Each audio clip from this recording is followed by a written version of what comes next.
Sorry about that. I ran out of space on my phone, so my screen stopped recording. But just about done unboxing this anyways. Once I have it all set up, I can definitely do a demo on how that goes.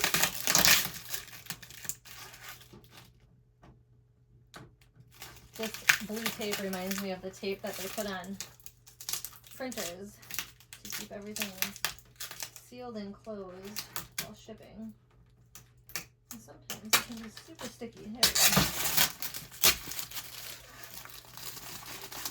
Got the cover. And some more padded stuff for shipping. And there's actually some filament in here. Try to grab that out. It's stuffed in here pretty good.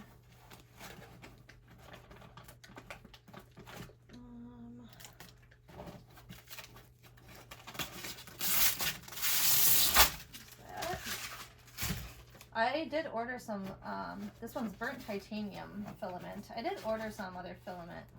I think I got like a rainbow one. They don't give you much